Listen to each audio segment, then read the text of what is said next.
morning, Doc. Good morning, Madam. Miss Celine.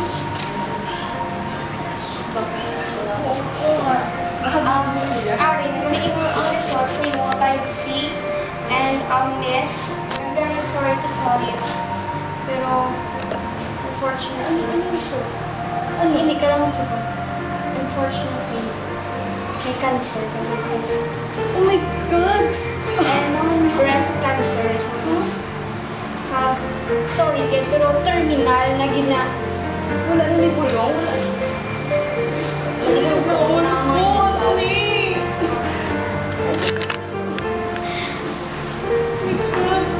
So, please yung bansa mo. Hindi nito ako niya nga masakit yung pero wala. Hindi niya cancer. So sorry. Doc, sorry, please, Doc. So sorry. Makalma lang, mabas. Nilagay ko yun. Nilagay ko yun. Kaya mo na alam. Hindi ka madulaan. Nakakaya ko. Paano na kami nilagay? Ari pa kami. Ari pa kami din. Hindi madulaan. Anong wrong ko?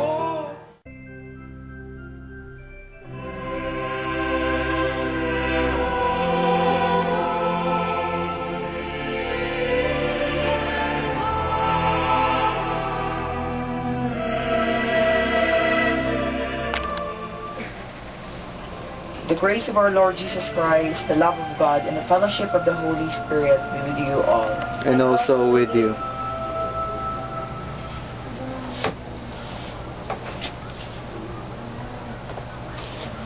Let this water call to mind our baptism into Christ, who by his death and resurrection has redeemed us. My brothers and sisters, to prepare ourselves for this celebration, let us call to mind our sins.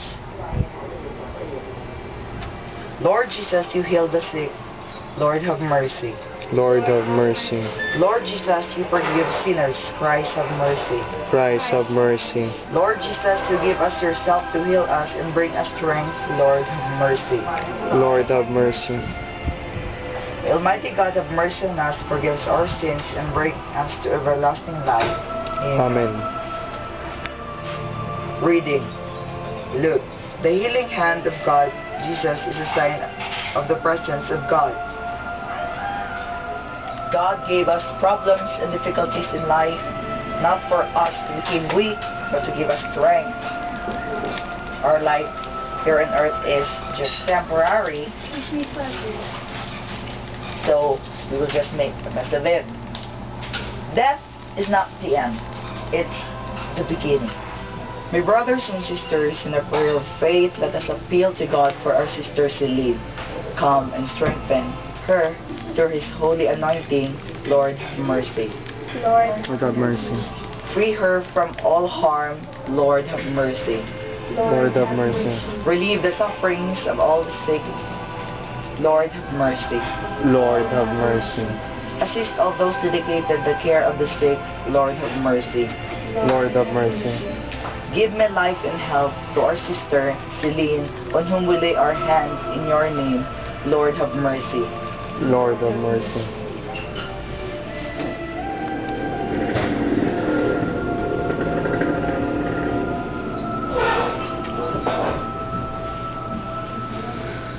Through this holy anointing, may the Lord in his love and mercy help you with the grace of the Holy Spirit. Amen. May the Lord save you from sin, save you, and raise you up. Amen. Let us pray. Father in heaven, through this holy anointing, grant Celine comfort in her suffering. When she is afraid, give her courage. When afflicted, give her patience. When dejected, afford her hope. And when alone, assure her of support of your holy people. We ask this through Christ our Lord. Amen. Now let us offer together the prayer our Lord Jesus Christ taught us. Our Father in heaven, Hallowed be your name. Your kingdom come. Your will on earth as it is in heaven. Give us this day our daily bread. Forgive us our sins. As we forgive those who sin against us. not release us, but deliver us from evil.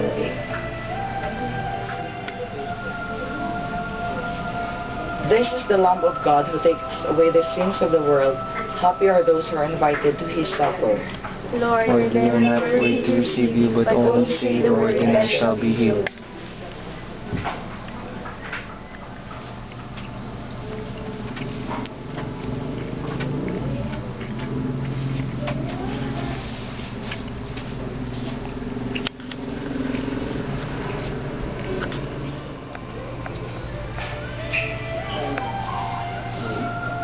O powerful and ever-living God, may the body and blood of Christ, your Son, be for our sister Celine, a lasting remedy for body and soul. We ask this through Christ our Lord. Amen. May God of all consolation bless you in every way and grant you hope all the days of your life. Amen. May God restore you to health and grant you salvation. Amen. May God fill your heart with peace and lead you to eternal life. Amen. May Almighty God bless you, the Father, the Son, and the Holy Spirit. Amen.